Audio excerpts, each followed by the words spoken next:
আসসালামু আলাইকুম। আজকে আমরা কথা বলবো আমাদের অ্যাসাইনমেন্ট 2 নিয়ে।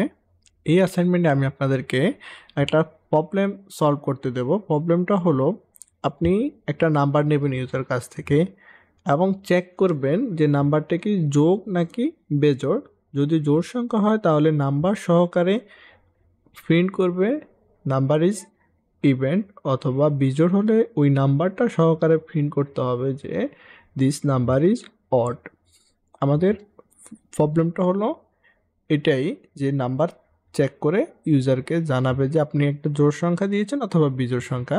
আমি একটু টাস্ক দিই আপনাদেরকে, তাহলে জিনিসটা করতে আর একটু সুবিধা হবে, যাতে করে আপনারা এখন নতুন। প্রথমে আপনি ইউজারকে একটা মেসেজ দেবেন, please inter A number. User একটা নাম্বার দেবে, সেই নাম্বারটা আপনি স্টোর করবেন এবং নাম্বারটাকে কিন্তু আপনার অবশ্যই কনভার্ট করে নিতে হবে, ইন্টিজারে কনভার্ট করে নিতে হবে, কারণ ইউজার যে নাম্বারটা দিবে সেটা অবশ্যই স্ট্রিং টাইপের একটা নাম্বার দেবে।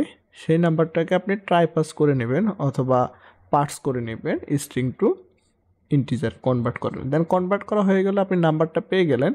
দেন আপনি একটা মেথড ক্রিয়েট করতে পারেন অথবা ইপএলসের মধ্যে ওই নাম্বারটা দিয়ে কন্ডিশন দিয়ে করতে পারেন। আসলে প্রবলেমটা আপনি অনেকভাবে সলভ করতে পারেন, অ্যাজ ইউরিশ আপনি যেভাবে কমফোর্টেবল ফিল করেন সেভাবে করবেন।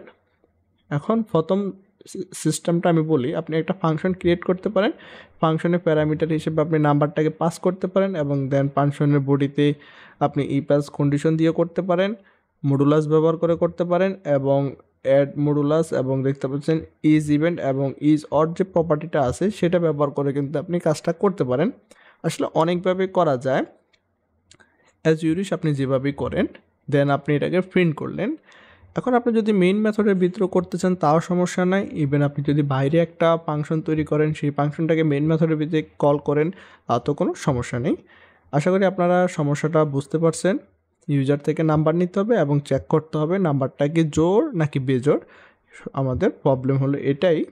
দেন আপনারা এই প্রোগ্রামটা করার পরে কমেন্ট বক্সে দেবেন, আমি আপনাদের প্রোগ্রামটা চেক করব যে ঠিক আছে কি না। এবং যে যেভাবেই আসলে সমস্যাটা সমাধান করেন সবাই আসলে কমেন্ট বক্সে দেবেন, দেওয়ার পরে অন্যরা আসলে কোডটা দেখবেন, দেখার সাথে আপনাদেরও কিন্তু আইডিয়া হয়ে যাবে, এক একজন এক একভাবে সমস্যাটা সমাধান করবেন।